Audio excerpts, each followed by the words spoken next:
नमस्कार दोस्तों, स्वागत है आपका अपने YouTube चैनल पर। दोस्तों उम्मीद है आप स्वस्थ होंगे, मस्त होंगे, अपने पढ़ाई में व्यस्त होंगे। दोस्तों जैसा कि आप लोग को पता है कि हम लोग BSSC ग्रेजुएट लेवल 3 के लिए प्रैक्टिस सेट शुरू किए हुए हैं।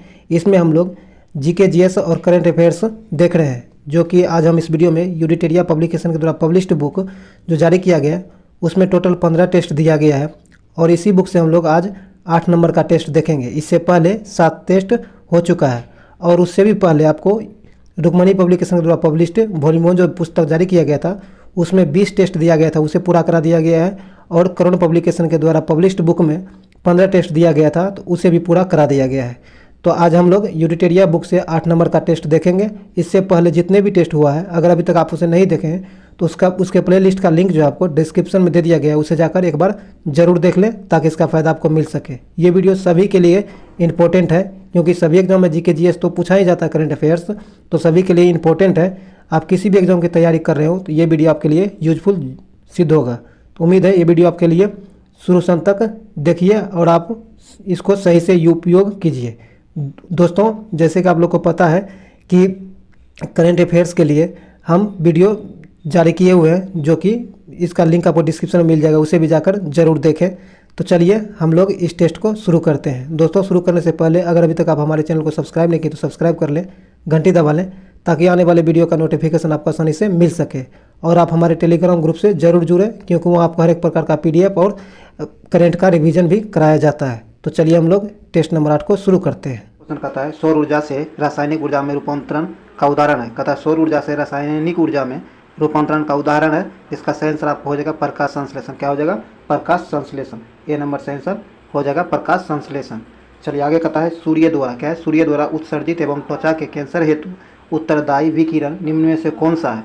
कहता है सूर्य द्वारा उत्सर्जित एवं त्वचा के कैंसर हेतु उत्तरदायी विकिरण निम्न में से कौन सा है? तो ये है आपको अल्ट्रा वायलेट किरण। क्या है? अल्ट्रा वायलेट किरण। बी नंबर से आंसर हो जाएगा अल्ट्रा वायलेट किरण। बी नंबर यहाँ से आंसर हो जाएगा, ध्यान में रखिएगा।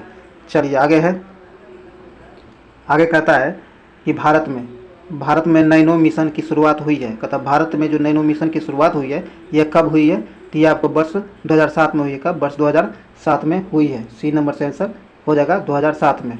इसका उद्देश्य ये जो नैनो मिशन जो शुरू किया गया है वर्ष 2007 में, इसका मुख्य उद्देश्य था बुनियादी अनुशासन को बढ़ावा देना, बुनियादी ढांचे का विकास करना एवं मानव संसाधनों का विकास करना और नैनो अनुप्रयोग एवं प्रायोगिक विकास को बढ़ावा देना। ये 4 मुख्य उद्देश्य था इनका, नैनो मिशन का, जो 2007 में शुरू हुआ है। सी नंबर से आंसर हो जाएगा। आगे कहता है समुद्र या महासागर में डूबी हुई वस्तुओं की स्थिति जानने के लिए निम्नलिखित में से किस यंत्र का प्रयोग किया जाता है? कहता है महासागर या फिर समुद्रों में डूबी हुई वस्तुओं की स्थिति जानने के लिए किस यंत्र का प्रयोग किया जाता है? तो ये आपको सोनार का प्रयोग किया जाता है। क्या किया जाता है?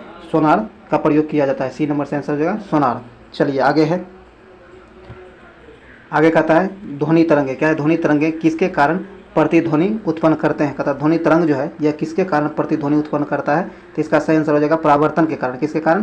प्रावर्तन के कारण। डी नंबर इसका सही आंसर हो जाएगा प्रावर्तन के कारण। और इसकी प्रावर्तन ये जो किसी भी ध्वनि का प्रवर्तित ध्वनि सुनने के लिए उसकी न्यूनतम दूरी 17 मीटर होनी चाहिए। कितनी? 17 मीटर होनी चाहिए।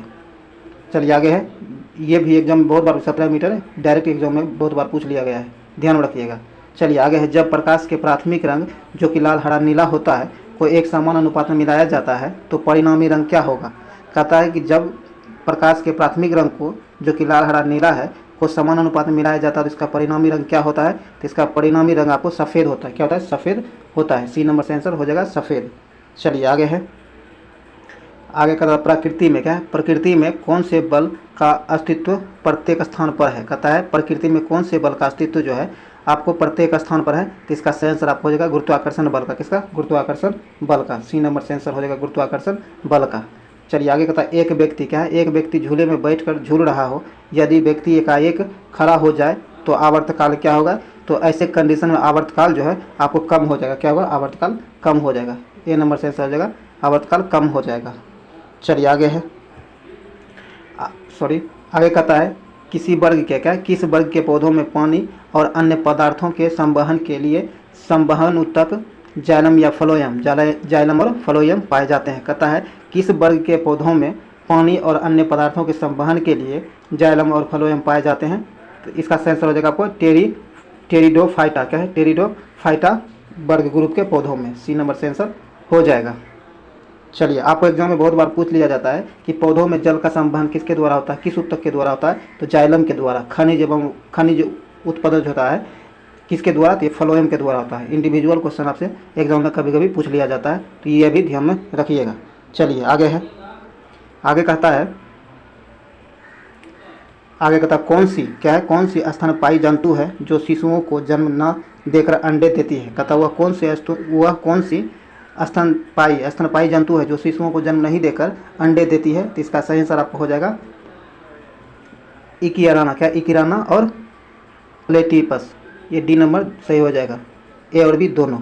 आगे कहता है निम्न में से कौन सा रोग संक्रामक रोग नहीं है? कहता है निम्न में वह कौन सा रोग है जो संक्रामक नहीं है? तो इसका सही आंसर हो जाएगा कैंसर। सी नंबर से आंसर हो जाएगा कैंसर। चलिए आगे है, आगे कहता है दोस्तों कि लाइसोसोम। क्या है? लाइसोसोम आत्महत्या का थैली है, क्योंकि इसमें कहता है लाइसोसोम जो है आत्महत्या की थैली है। ऐसा क्यों? इसमें क्या उपस्थित होता है जिसके कारण से आत्महत्या की थैली कहा जाता है? तो इसका सही आंसर हो जाएगा आपको जल अपघटन एंजाइम्स के कारण। डी नंबर से आंसर हो जाएगा।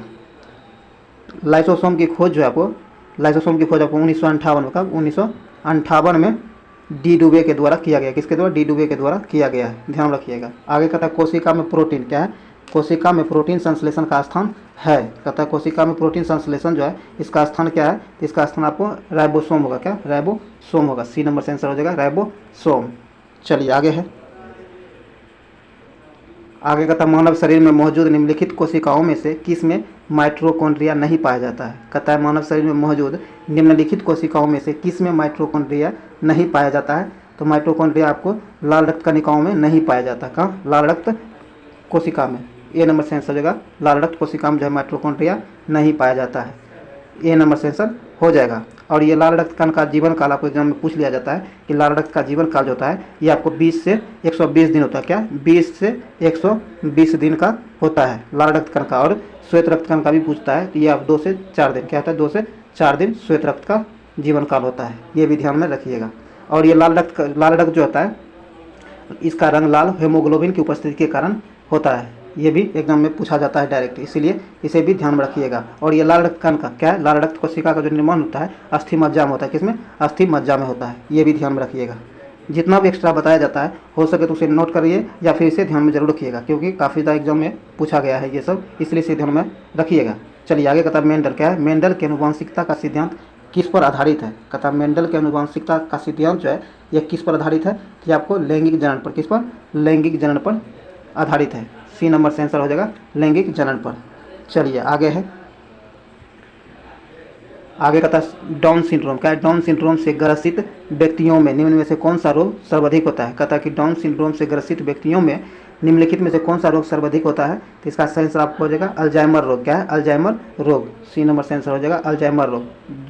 जो व्यक्ति डाउन सिंड्रोम से ग्रसित होता है उसमें अल्जाइमर रोग होने की संभावना बहुत अधिक होती है। सी नंबर से आंसर हो जाएगा। आगे कहता है निम्नलिखित में से किसे मस्तिष्क का सहायक कहा जाता है? कहता है कि निम्नलिखित में से किसे मस्तिष्क का सहायक कहा जाता है? तो ये कहा जाता है मेरुरज्जु को। किसे? मेरुरज्जु को। बी नंबर इसका आंसर हो जाएगा मेरुरज्जु को मस्तिष्क का सहायक कहा जाता है। बी नंबर से आंसर हो जाएगा। चलिए आगे है, आगे कहता है कार्बोहाइड्रेट्स। क्या है? कार्बोहाइड्रेट्स, प्रोटीन और वसा का पूर्ण पाचन कहाँ पर होता है? कहता है कार्बोहाइड्रेट्स, प्रोटीन और वसा का पूर्ण पाचन कहाँ पर होता है? तो इन तीनों का जो होता है पूर्ण पाचन आपको छोटी आंत में होता है। कहाँ? छोटी आंत में होता है। सी नंबर से आंसर हो जाएगा छोटी आंत में होता है, ध्यान रखिएगा। चलिए आगे है, आगे कहता है अल्प विकसित। क्या है? अल्प विकसित अर्थव्यवस्था की सामान्य विशेषताएं होती है। कहता है अल्प विकसित अर्थव्यवस्था जो होती है इसकी सामान्य विशेषताएं क्या होती है? तो इसकी सामान्य विशेषताएं होती है प्रति व्यक्ति निम्न आय, सही है। पूंजी निर्माण का निम्न दर, यह भी सही है। जनसंख्या का दबाव, यह भी सही है। तो तीनों सही है, तो डी नंबर यहाँ से आंसर हो जाएगा उपयुक्त में, सभी सही है। चलिए आगे है, आगे कहता है निम्नलिखित में से। क्या है? निम्नलिखित में से कौन सा कारक उत्पादन के कारक नहीं माने जाते? कहता है निम्नलिखित में से कौन सा कारक है जो उत्पादन के कारक नहीं माने जाते हैं? तो इसका सही आंसर हो जाएगा आपको लाभ। क्या होगा? लाभ। डी नंबर इसका सही आंसर हो जाएगा लाभ।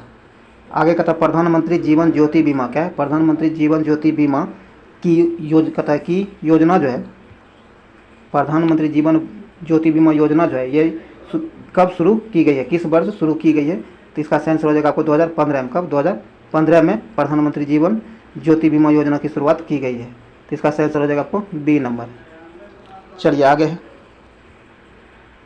आगे कहता है निम्नलिखित में से किस समिति का संबंध गरीबी मापन से नहीं है। कहता है निम्नलिखित में से वह कौन से समिति हैं जिनका गरीबी मापन से संबंध नहीं है। तो इसका सही आंसर हो जाएगा आपको पीजे नायक। क्या है? पीजे नायक। बी नंबर से आंसर हो जाएगा। इसका संबंध जो है गरीबी मापन से नहीं है, बाकी सुरेंद्र तेंदुलकर समिति और एस हासिम समिति, इन दोनों का संबंध जो गरीबी मापन से है। तो बी नंबर यहाँ से आंसर हो जाएगा बीजे नायक। आगे कहता है मई 2022 में क्वाड शिखर सम्मेलन का आयोजन कहाँ हुआ है। कहता है मई 2022 में जो क्वाड शिखर सम्मेलन हुआ है यह कहाँ हुआ है। तो यह आपको टोक्यो में हुआ है। कहाँ? टोक्यो में हुआ है। बी नंबर से आंसर हो जाएगा टोक्यो। चलिए आगे है। आगे कहता है कि विश्व वायु क्या है? विश्व वायु शक्ति सूचकांक 2020 में भारतीय वायुसेना कौन से स्थान पर रहा है। कहता है विश्व वायु शक्ति सूचकांक 2022 जो जारी किया गया है इसमें भारतीय वायुसेना को कौन सा स्थान प्राप्त हुआ है। तो इन्हें जो प्राप्त हुआ है पूरी दुनिया में तीसरा स्थान प्राप्त हुआ। क्या है? पूरी दुनिया में तीसरा स्थान भारतीय वायुसेना को मिला है। सी नंबर से आंसर हो जाएगा तीसरा स्थान। पहले स्थान की बात किया जाए तो पहले स्थान पर अमेरिका और दूसरे स्थान पर रूस रहा है। कौन? पहले स्थान पर अमेरिका की वायुसेना और दूसरे स्थान पर रूस की वायुसेना रहा है और तीसरे स्थान पर अपना भारतीय वायुसेना रहा है। सी नंबर से आंसर हो जाएगा तीसरे स्थान पर। चलिए आगे है। संयुक्त राष्ट्र संघ क्या है? संयुक्त राष्ट्र संघ ने वर्ष 2023 को किस रूप में मनाने का निर्णय लिया है। कहता है संयुक्त राष्ट्र संघ जो है यह वर्ष 2023 को किस रूप में मनाने का निर्णय लिया है। तो इसका सही आंसर हो जाएगा आपको मोटे अनाजों का अंतर्राष्ट्रीय वर्ष के रूप में। ए नंबर से आंसर हो जाएगा, ध्यान रखिएगा। चलिए आगे है। आगे कहता है द्विपक्षीय क्या है? द्विपक्षीय व्यापार एवं कनेक्टिविटी के विस्तार के लिए भारत और बांग्लादेश के बीच मैत्री पुल क्या है? मैत्री पुल किस नदी पर बनाया गया है। कहता है द्विपक्षीय व्यापार एवं कनेक्टिविटी के विस्तार के लिए भारत और बांग्लादेश के बीच मैत्री पुल जो निर्माण किया जा रहा है यह किस नदी पर किया जा रहा है। तो ये आपको फेनी नदी पर किया जा रहा है। कहाँ? फेनी नदी पर किया जा रहा है। बी नंबर इसका आंसर हो जाएगा फेनी नदी पर। इसकी लंबाई जो है आपको 1.9 किलोमीटर है। क्या? 1.9 किलोमीटर इसकी लंबाई है, ध्यान रखिएगा। चलिए ये जो और एक बार और इसमें ध्यान रखिएगा, ये जो भारत का त्रिपुरा जो है इसके सबरू नामक जिले और बांग्लादेश के रामगढ़ से जोड़ा गया है। ये ध्यान रखिएगा, ये आपसे पूछा जा सकता है। चलिए आगे है। आगे कहता किस देश की क्या है? किस देश की सरकार ने देश के प्रत्येक दंपति को 3 बच्चों को जन्म देने की अनुमति दी है। कहता वह कौन से देश के सरकार है जो दंपति को 3 बच्चों को जन्म देने का अनुमति दिया है। तो ये चीन ने दिया। किसने? चीन ने दिया है। सी नंबर से आंसर हो जाएगा चीन। चलिए आगे है। आइए दोस्तों आगे कहता है आयुष्मान भारत का। आयुष्मान भारत डिजिटल मिशन की शुरुआत निम्नलिखित में से कब हुई है। कहता है आयुष्मान भारत डिजिटल मिशन की शुरुआत जो है यह कब से हुई है। तो इसका सही आंसर हो जाएगा आपको 27 सितंबर 2021 से। कब? 27 सितंबर 2021 से। ए नंबर इसका सही आंसर हो जाएगा। आगे कहता है कंस्पिरेंसी क्या है? कंस्पिरेंसी टू किल राजीव गांधी नामक पुस्तक के लेखक कौन है। तो इसके लेखक आपको के रंगोथम क्या है? के रंगोथमन है। बी नंबर इसका सही आंसर हो जाएगा, ध्यान रखिएगा। चलिए आगे है। आगे कहता है भारत मौसम विज्ञान विभाग क्या है? भारत मौसम विज्ञान विभाग के मुताबिक देश के पश्चिमी तट पर मई 2021 में आए साल का सबसे पहला चक्रवाती तूफान ताकेत क्या है? ताकेत का नामांकन किस देश ने किया है। तो इसका नामांकन जो किया है ये किया अब इनमें से कोई नहीं। क्या है? इनमें से कोई नहीं। यहाँ से आंसर हो जाएगा इनमें से कोई नहीं। इसका जो नामांकन आपको किया गया है ताकेत का नामांकन म्यांमार के द्वारा, किसके? म्यांमार के द्वारा किया गया है, ध्यान रखिएगा। म्यांमार के द्वारा ताकेत तूफान का नामांकन किया गया है। इनमें से कोई नहीं। यहाँ से आंसर हो जाएगा डी नंबर। किया किसने है? तो म्यांमार ने। ये भी ध्यान रखिएगा, सॉरी। चलिए आगे है। आगे कहता है विश्व खाद्य पुरस्कार क्या है? विश्व खाद्य पुरस्कार 2022 निम्न में से किस व्यक्ति को दिया गया है। कहता है विश्व खाद्य पुरस्कार 2022 जो है निम्न में से किस व्यक्ति को दिया गया है। तो ये आपको डॉक्टर सिंथिया रोसेन जमविंग को दिया गया है। डी नंबर इसका आंसर हो जाएगा। चलिए आगे है। आगे कहता है इनमें से क्या है? इनमें से गंगा नदी में उत्तर से आकर मिलने वाली नदी है। कहता है निम्न में से वह कौन सी नदियाँ हैं जो गंगा नदी में उत्तर से आकर मिलती है? इसका सही आंसर हो जाएगा कोसी बूढ़ी गंडक। क्या है? कोसी बूढ़ी गंडक, ये दोनों। डी नंबर इसका सही आंसर हो जाएगा। आगे कहता है राष्ट्रीय, क्या है? राष्ट्रीय मानवाधिकार आयोग के नए अध्यक्ष कौन बने हैं? राष्ट्रीय मानवाधिकार आयोग जो है इनके नए अध्यक्ष कौन बने हैं? तो ये बने हैं आपको न्यायमूर्ति अरुण कुमार मिश्रा। कौन? न्यायमूर्ति अरुण कुमार मिश्रा। बी नंबर इसका सही आंसर हो जाएगा। चलिए आगे है, आगे कहता है उपन्यास। क्या है? उपन्यास दुर्गेश नंदिनी। उपन्यास दुर्गेश नंदिनी जो है के लेखक निम्नलिखित में से कौन है?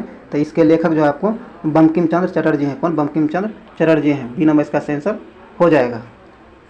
आगे कहता है स्वराज पार्टी का गठन। क्या है? स्वराज पार्टी का गठन निम्न में से किस आंदोलन की वो सफलता के बाद हुआ है? कहता है स्वराज पार्टी का गठन जो हुआ है ये किस आंदोलन की वो सफलता के बाद हुआ है? तो इसका सही आंसर हो जाएगा वो सहयोग आंदोलन के वो सफलता के बाद हुआ है। ए नंबर से आंसर हो जाएगा। स्वराज पार्टी का गठन जो हुआ है आपको 1923 ईस्वी में हुआ। कब? 1923 ईस्वी में मोतीलाल नेहरू तथा देशबंधु चित्तरंजन दास इन दोनों ने मिलकर वो सहयोग आंदोलन के वो सफल होने के बाद स्वराज पार्टी का गठन 1923 ईस्वी में किया है। किसने किया है? तो मोतीलाल नेहरू और चित्तरंजन दास दोनों मिलकर, ध्यान रखिएगा। चलिए आगे है, आगे कहता है निम्नलिखित में, क्या है? निम्नलिखित में से किसे चालकोलिथिक, क्या है? चालकोलिथिक युग भी कहा जाता है। तो इसका सही आंसर हो जाएगा आपको ताम्रपाषाण युग को। किसे? ताम्रपाषाण युग को। ए नंबर से आंसर हो जाएगा। चलिए आगे है, आगे कहता है दोस्तों, आगे कहता है मौर्य वंश। क्या है? मौर्य वंश के पश्चात किस वंश का राज स्थापित हुआ है? कहता है मौर्य वंश के बाद किस वंश का राज स्थापित हुआ था? तो इसका सही आंसर हो जाएगा शुंग वंश का। किसका? शुंग वंश का। सी नंबर इसका सही आंसर हो जाएगा शुंग वंश का। आगे है निम्नलिखित में से किस सुल्तान ने, कहता है निम्नलिखित में से किस सुल्तान से निजामुद्दीन औलिया ने भेंट करने से इनकार कर दिया है? कहता है वह सुल्तान कौन थे जिनसे निजामुद्दीन औलिया ने भेंट करने से इनकार कर दिया था? इसका सही आंसर हो जाएगा गयासुद्दीन तुगलक से। किससे? गयासुद्दीन तुगलक से। सी नंबर से आंसर हो जाएगा गयासुद्दीन तुगलक। चलिए आगे है, आगे कहता है जयप्रकाश नारायण निम्नलिखित में से किस आंदोलन से संबंधित थे? जयप्रकाश नारायण जो है यह निम्नलिखित में से किस आंदोलन से संबंधित थे? तो इसका सही आंसर हो जाएगा आपको भारत छोड़ो आंदोलन से। किससे? भारत छोड़ो आंदोलन से। डी नंबर से आंसर हो जाएगा भारत छोड़ो आंदोलन से। डी नंबर इसका आंसर हो जाएगा। जयप्रकाश नारायण आपको भारत छोड़ो आंदोलन से संबंधित थे। इसकी शुरुआत जो आपको 8 अगस्त, कब? 8 अगस्त 1942 को मानी जाती है, ध्यान रखिएगा। इसी भारत छोड़ो आंदोलन के समय ही महात्मा गांधी ने करो या मरो का नारा दिया है। ये एग्जाम में बहुत बार पूछ लिया गया है। आगे कहता है अशोक के शासनकाल में बौद्ध सभा किस नगर में आयोजित की गई थी?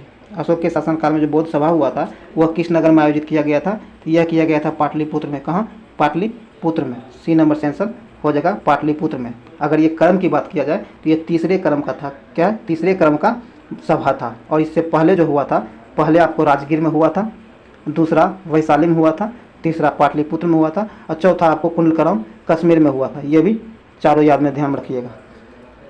पहला राजगीर, दूसरा वैशाली, तीसरा पाटलिपुत्र और चौथा कुंडलकरम जम्मू कश्मीर, ध्यान रखिएगा।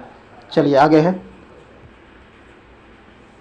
आगे कहता है गौतम बुद्ध को एक देवता का स्थान किस राजा के युग में प्राप्त हुआ है? कहता है गौतम बुद्ध को एक देवता का स्थान जो प्राप्त हुआ है ये किस राजा के युग में प्राप्त हुआ है? तो इसका सही आंसर हो जाएगा कनिष्क के शासन में। कहाँ? कनिष्क के शासन में गौतम बुद्ध को राजा का स्थान गौतम बुद्ध को दिया गया था। सी नंबर से आंसर हो जाएगा। आगे कहता है पीत आतंक। क्या है? पीत आतंक से किस देश को संबोधित किया जाता है? पीत आतंक से के नाम से जो है आपको जापान को संबोधित किया जाता है। किसे? जापान को संबोधित किया जाता है। डी नंबर से आंसर हो जाएगा जापान। चलिए आगे है, आगे कहता है निम्नलिखित में से किसने सिविल सेवा परीक्षाओं में प्रवेश की अधिकतम आयु की सीमा 21 से घटाकर 19 वर्ष कर दी है? कहता है निम्नलिखित में से किसने सिविल सेवा परीक्षाओं में प्रवेश की अधिकतम आयु सीमा को 21 वर्ष, जो पहले 21 वर्ष हुआ करती थी, उसे घटाकर 19 वर्ष कर दी है? इसका सही आंसर आपको हो जाएगा लॉर्ड लिट्टन। किसने? लॉर्ड लिट्टन ने। ए नंबर से आंसर हो जाएगा लॉर्ड लिट्टन ने। आगे कहता है संविधान की 8वीं अनुसूची में बोडो, डोगरी, मैथिली तथा संथाली भाषाओं का समावेशन कब किया गया है? कहता है संविधान की 8वीं सूची में जो है बोडो, डोगरी और मैथिली तथा संथाली भाषाओं को समावेशन किया गया था। ये कब किया गया था? तो ये किया गया 2003 में। कब? 2003 में। सी नंबर से आंसर हो जाएगा 2003 में। चलिए आगे है, सॉरी, आगे कहता है सभी राज्यों में क्या है, सभी राज्यों के लिए उच्च न्यायालय की व्यवस्था होगी। संविधान के किस अनुच्छेद में वर्णित है? कहता है सभी राज्यों के लिए एक उच्च न्यायालय की व्यवस्था होगी, ऐसा संविधान के किस अनुच्छेद में कहा गया है? तो ये कहा गया है अनुच्छेद 214 में। किसमें? अनुच्छेद 214 में। बी नंबर इसका आंसर हो जाएगा।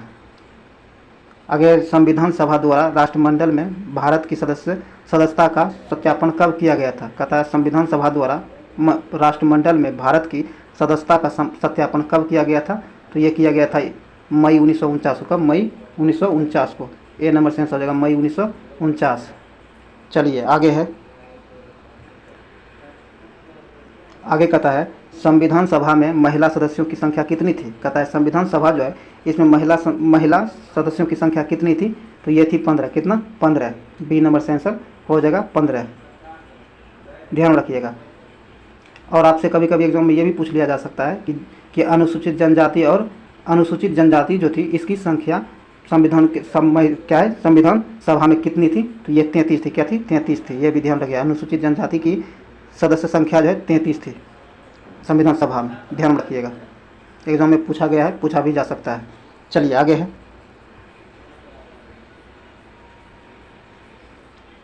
आगे कहता है भारतीय संविधान के किस भाग में संघ राज्य क्षेत्र का वर्णन किया गया? कहता है संविधान के किस भाग में संघ राज्य क्षेत्र का वर्णन किया गया है? तो ये किया गया भाग 8 में। किसमें? भाग 8 में। बी नंबर से आंसर हो जाएगा भाग 8 में। आगे, भारतीय संविधान की उद्देशिका में वर्णित न्याय निम्नलिखित में से कौन नहीं है? कहता है भारतीय संविधान की उद्देशिका में वर्णित न्याय निम्नलिखित में से कौन नहीं है? जो नहीं है वो है धार्मिक। क्या है? धार्मिक। बी नंबर से आंसर हो जाएगा धार्मिक। ध्यान रखिएगा, धार्मिक। चलिए आगे है, राज्य पुनर्गठन आयोग के अध्यक्ष निम्नलिखित में से कौन थे? राज्य पुनर्गठन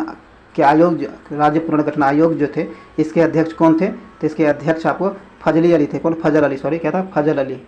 ए नंबर से आंसर हो जाएगा फजल अली।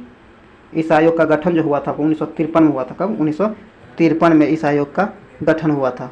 राज्य पुनर्गठन आयोग का गठन जो हुआ था 1953 में, और इसके अध्यक्ष फजल अली थे। ध्यान रखिएगा। चलिए आगे है, आगे कहता है निम्नलिखित में से कौन सा कथन गलत है? नीचे दिए गए कथनों में से कौन सा कथन गलत है? जो गलत है वो है मंत्रिमंडल सचिवालय का प्रशासनिक प्रमुख प्रधानमंत्री होता है। यह गलत है। बाकी ये तीनों सही है। ध्यान रखिएगा, पढ़ लीजिएगा पॉज करके इसे जरूर। डी नंबर यहाँ से आंसर हो जाएगा जो गलत है।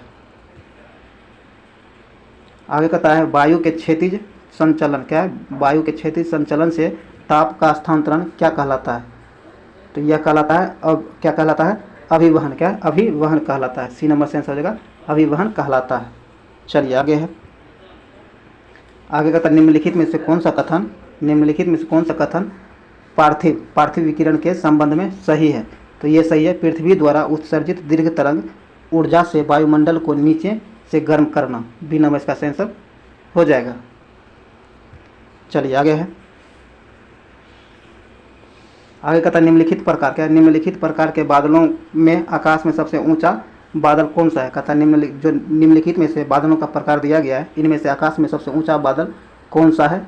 इसका सही आंसर हो जाएगा वो पच्छाभ मेघ। क्या है? पच्छाभ मेघ। ए नंबर से आंसर हो जाएगा। आगे है अफ्रीका के उष्णकटिबंधीय घास के मैदान को किस नाम से जाना जाता है? अफ्रीका के उष्णकटिबंधीय घास का मैदान जो है इसे किस नाम से जाना जाता है? तो इसे सवाना के नाम से जाना जाता है। बी नंबर से आंसर हो जाएगा सवाना के नाम से इसे जाना जाता है। चलिए आगे है,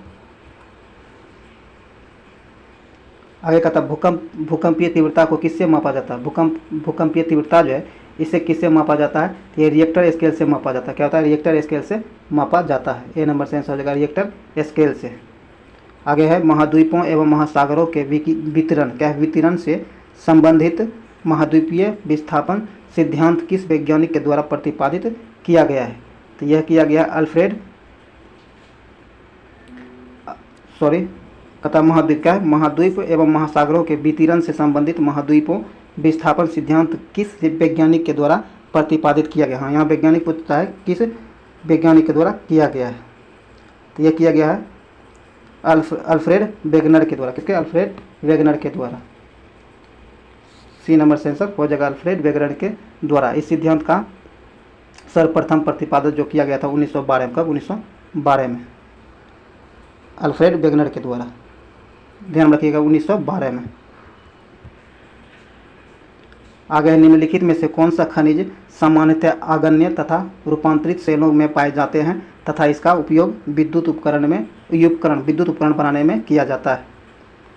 इसका सही आंसर हो जाएगा आपको माइका का। किसका? माइका का। बी नंबर से आंसर हो जाएगा माइका।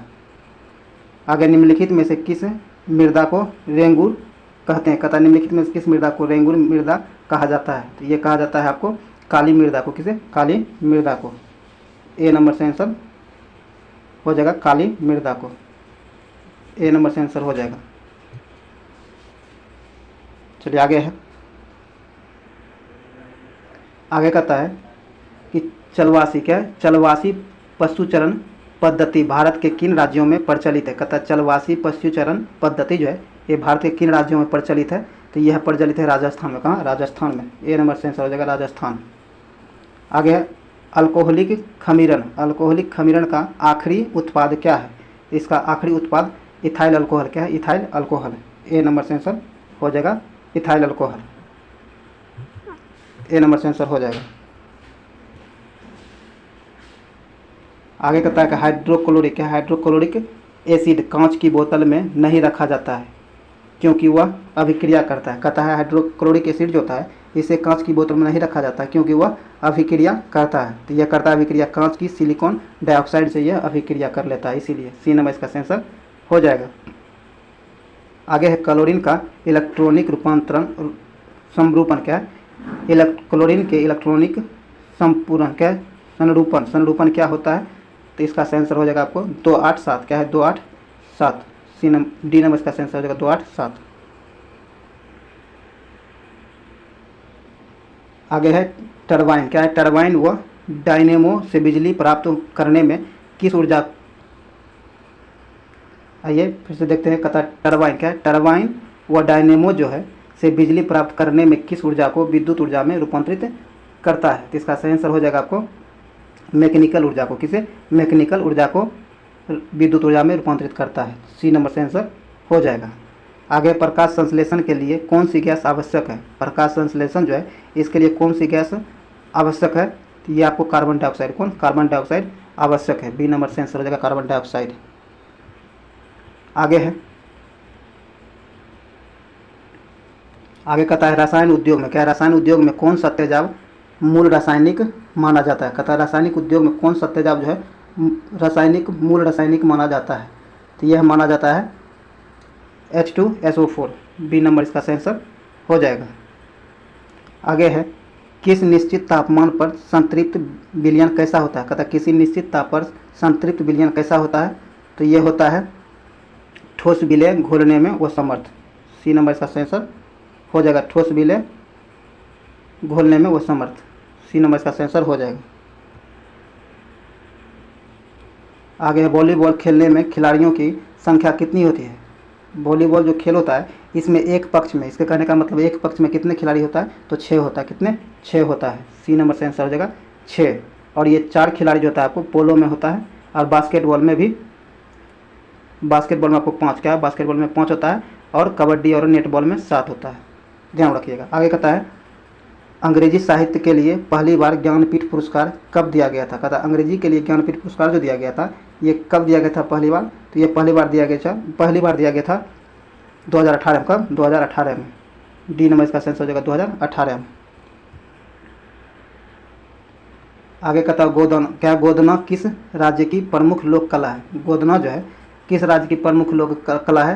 तो ये है आपको बिहार का। कहाँ का? बिहार का। ए नंबर से आंसर हो जाएगा बिहार का। आगे है भारतीय थल सेना के दक्षिण पश्चिमी कमांड का मुख्यालय कहाँ है? भारतीय थल सेना के दक्षिणी पश्चिमी कमांड का मुख्यालय कहाँ है? तो यह है जयपुर में। कहाँ? जयपुर में है। सी नंबर से आंसर हो जाएगा जयपुर। आगे कहता है राष्ट्रीय उपभोक्ता दिवस कब मनाया जाता है? राष्ट्रीय उपभोक्ता दिवस जो है यह कब मनाया जाता है? तो ये 24 दिसंबर को मनाया जाता है। कब? 24 दिसंबर को मनाया जाता है। डी नंबर से आंसर हो जाएगा 24 दिसंबर को। आगे कहता है ओक्लाहोमा। क्या? ओक्लाहोमा रणनीति निम्नलिखित में से किससे संबंधित है? तो यह संबंधित है आपदा प्रबंधन से। किससे? आपदा प्रबंधन से संबंधित है। सी नंबर से आंसर हो जाएगा आपदा प्रबंधन से। बर्फानी तूफान किस प्रकार की आपदा है? बर्फानी तूफान जो है यह किस प्रकार की आपदा है? तो यह आपको वायुमंडलीय आपदा है। क्या है? वायुमंडलीय आपदा है। ए नंबर से आंसर हो जाएगा। आगे कहता हुआ कौन सा विशेष है? कहता हुआ कौन सा विशेष प्रकार के भौतिक और तटीय पारिस्थितिकी तंत्र है जिसे यूनेस्को के मानव और जीव मंडल प्रोग्राम के अंतर्गत मान्यता प्राप्त हुआ है? तो इसका सही आंसर हो जाएगा आपको जीव मंडल नियम आरक्षित क्षेत्र। ए नंबर से आंसर हो जाएगा। चलिए आगे है।